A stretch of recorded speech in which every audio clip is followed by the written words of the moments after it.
Hello, स्वागत है आपका आपके अपने यूट्यूब चैनल सबसे अल्फा क्लासेस में। आज देखेंगे समांतर क्रम में संयोजन। ठीक है, समांतर क्रम में संयोजन कैसे होता है, ये आपका बोर्ड एग्जाम में हर साल पूछा जाता है। चलिए देखिए, ये समांतर क्रम का संयोजन का फिगर है, जिसमें V वोल्ट का एक बैटरी जोड़ा गया है, पूंजी I है, विद्युत धारा I प्रवाहित हो रहा है।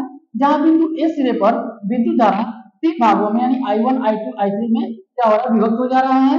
जहां ये फिर बिंदु B पर विद्युत धारा I हो जा रहा है। तो यही आपका है बिंदु ए पर। तो अगर हम कहें कि ओम के नियम से ओम के नियम से ओम के नियम से ठीक है, ओम के नियम से क्या हो जाएगा, देखिए V बराबर आई आर होता है। जहां विभवांतर V वोल्ट है, तो हम लोग लिख लेंगे कि I बराबर विद्युत धारा I प्रवाहित हो रहा है, I बराबर V बटे आर। ये हो जाएगा आपका, ये समीकरण नंबर 1 है। जहां विद्युत धारा कुल विद्युत धारा I है, जहां कुल विद्युत धारा I तीन भागों में बिंदु A सिरे से विभक्त हो जा रहा है। I1 I2 प्लस I3 में ये क्या हो रहा है, विभक्त हो जा रहा है। तो ये समीकरण नंबर 2 है। अगर हम बात करें कि बिंदु बिंदु ए से A1 पे या R1 प्रतिरोध कितना हो जाएगा, तो हम लोग लिख लेंगे कि ओम के नियम से हो जाएगा I1 बराबर V बटे R1, I1 बराबर V बटे R1 समीकरण 1। I2 बराबर हो जाएगा आपका, I2 बराबर हो जाएगा V बटे R2 समीकरण नंबर 2। और I3 बराबर हो जाएगा आपका V बटे R3 समीकरण नंबर 3। देखिए, हम समीकरण 1, 2, 3 को क्या करेंगे, जोड़ लेंगे।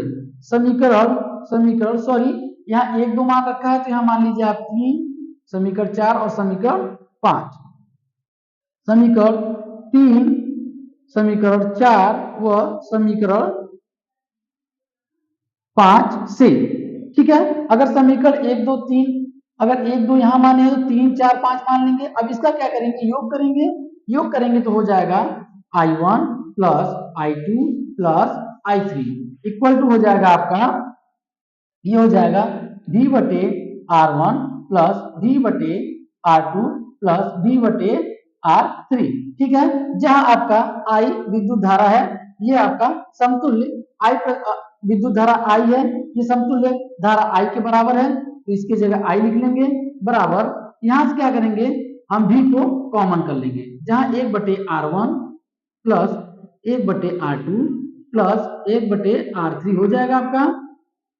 जहां I क्या है, I की जगह हम लिख सकते हैं V बटे R, V बटे R लिख लेंगे। तो फिर लिख लेंगे V 1 बटे R1 प्लस 1 बटे R2 प्लस 1 बटे R3। ठीक है, V से क्या हो जाएगा, कैंसिल हो जाएगा, तो यहाँ बचेगा 1 बाई R इक्वल टू 1 बटे R1 प्लस 1 बटे R2 प्लस 1 बटे R3। यानी आपका क्या हो जाएगा, ये जो आपका समांतर क्रम में संयोजन का फार्मूला है, ये आ जाएगा। तो हम लोग लिख लेंगे कि समांतर क्रम में तुल्य प्रतिरोध, समांतर क्रम में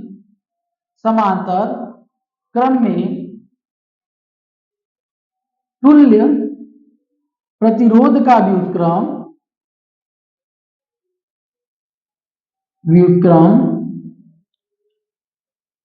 कुल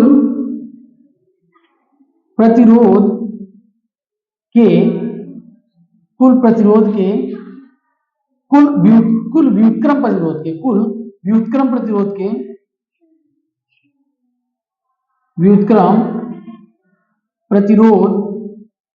के योग के बराबर होता है, योग के बराबर होता है।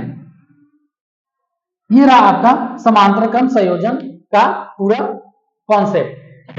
तो आपको समझ में आ गया होगा।